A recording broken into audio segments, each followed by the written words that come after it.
In Spanish, whenever you want to ask questions like, what is your favorite music? Or which movie do you want to watch? You have an awkward choice between two Spanish question words, ¿qué versus cuál. As a Spanish teacher, I often find that students have a hard time with ¿qué and cuál because frequently these two Spanish question words don't translate as you expect they would. For example, in the opening two questions, what is your favorite music? Which movie do you want to watch? The translation of these two questions into Spanish is the opposite of what you might expect. If you want to learn how to think about ¿qué versus cuál and how to use them in your next Spanish conversation, then keep watching.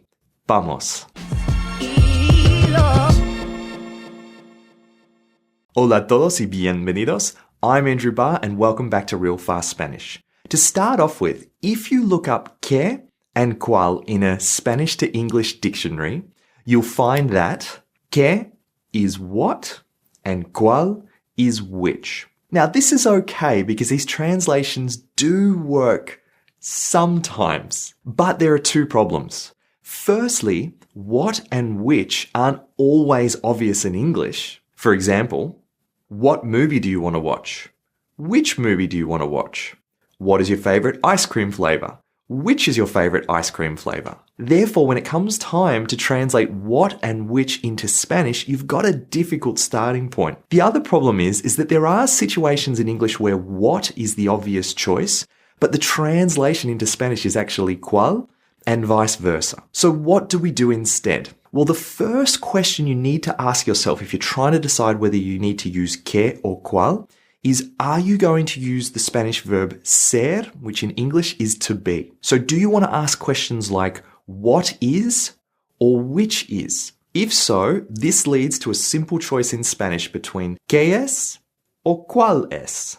When we ask questions starting with ¿qué es?, we're asking for a definition of something. So imagine you're having a conversation with a Spanish friend and they say a Spanish word that you've never heard of before. They say something like enganchar. And you think to yourself, I don't know this Spanish word. If you want to find out what it means, you can simply ask, ¿qué es enganchar? ¿Qué es enganchar? Now let's have a look at another example. Imagine you get home and your significant other has been cooking for you and they've left a mess all over the kitchen. And you look at this mess all over the floor and you think to yourself, what is this? In Spanish, you could say, ¿qué es esto? ¿Qué es esto? Here, you've seen all this mess all over the floor and you're thinking to yourself, what is going on? This simple question, ¿qué es esto?, can help provide an answer to what has been happening in this kitchen. Note that sometimes in Spanish, colloquially, Spanish natives might ask this question in the reverse order. They might say something like this, what is it? Eso, ¿qué es? Eso, ¿qué es? Also note that we often use the neutral gender with ¿qué es questions because we don't know what the thing is. We're not sure if it's masculine or feminine. We have no idea, so we're going to use the neutral forms esto and eso. Now, if this is still not clear, another way to think about ¿qué es questions is as the response to a question in a version of Spanish Jeopardy. Yo quiero lugares por 200. Este país está al lado de los Estados Unidos y se habla español ahí. ¿Qué es México? So when it comes to asking ¿qué es questions, you're either looking for an answer that you could possibly find in a dictionary as a definition, or you can think about this Jeopardy example. The answer to a question in Jeopardy is always going to be ¿qué es? What is something? Now, in contrast, when it comes time to asking ¿cuál es questions, now we're not looking for a definition. We know the definition of every word in the question. We're just simply looking for an answer. So a really common question in Spanish could be, what is your name? This in Spanish is ¿cuál es tu nombre?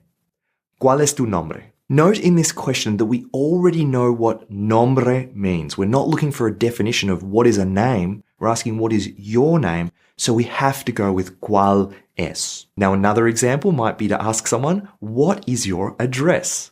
This in Spanish is ¿cuál es tu dirección? ¿Cuál es tu dirección? Note with this question that it is the opposite of what you might expect. In English, we say, what is your address? In Spanish, we need to say, ¿cuál es? ¿Cuál es tu dirección? Now, another example might be the question we brought up at the very start of this video. what is your favorite music? This in Spanish is ¿Cuál es tu música favorita? ¿Cuál es tu música favorita? So when it comes time to deciding between qué versus cuál, your first two options are ¿qué es? And ¿cuál es? Now, if you're going to use any other verb in the Spanish language apart from ser, then your next two options are as follows. You could ask ¿qué más verbo? ¿Cuál más verbo? Now, this first option, ¿qué más verbo, is actually the easiest to translate, and it's the one where we see the least number of mistakes. So a simple question, you could ask someone, what do they want? What do they do? What do they prefer? So a simple example might be, what do you want? ¿Qué quieres? ¿Qué quieres?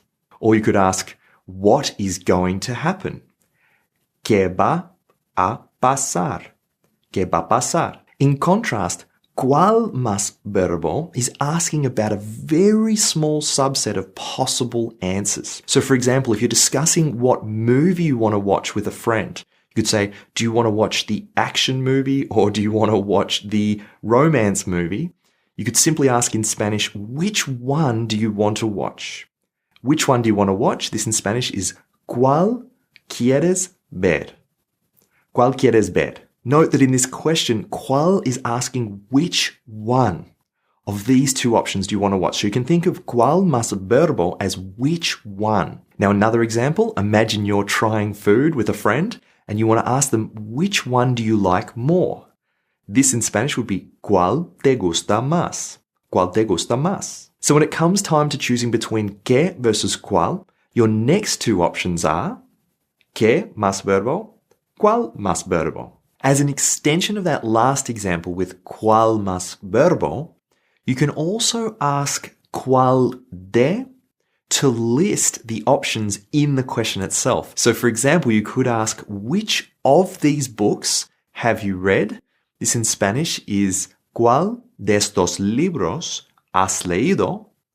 ¿Cuál de estos libros has leído? Or as a possible trivia question, for example, you could ask, which of Italy, Germany, and Spain has more people? This in Spanish would be ¿cuál de Italia, Alemania y España tiene más gente?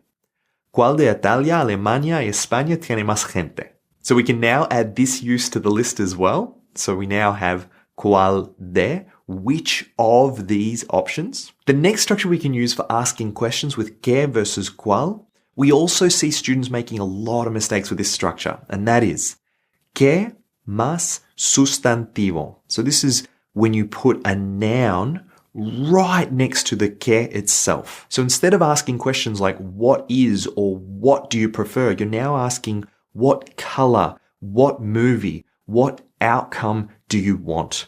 Now, the most common question in Spanish that uses this structure, which you may already know, is how to ask someone the time. So in Spanish, you can say, what is the time? Or more specifically, what time is it? This in Spanish is ¿qué hora es? ¿Qué hora es? Another example, imagine you have a friend that's been living in lots of different countries and you want to ask a question like, what country is Elena living in? This in Spanish would be ¿en qué país vive Elena? ¿En qué país vive Elena? So now we can add this last structure to the list. ¿Qué más sustantivo? So we now have ¿qué es? ¿Cuál es? ¿Qué verbo? ¿Cuál de? ¿Qué sustantivo? So these are your only 6 options for asking what and which questions in Spanish. So rather than trying to translate what and which into Spanish, simply look for one of these 6 structures. So now with this new knowledge of how to use ¿qué versus cuál without translating directly from English, what are some questions you will ask in Spanish? If you can think of some questions you will now ask, why don't you leave a comment below? I would love to see some of the questions you can come up with. If you enjoyed this lesson, then give it a thumbs up. And if you're not already subscribed, then please subscribe. Also, if you want more tips like this, we have a weekly newsletter that comes out called Español de la Semana. If you want to sign up for that, I'll leave a link below in the description. So on that note, thank you so much for watching. Gracias por ver, and I'll speak with you soon. Hasta pronto.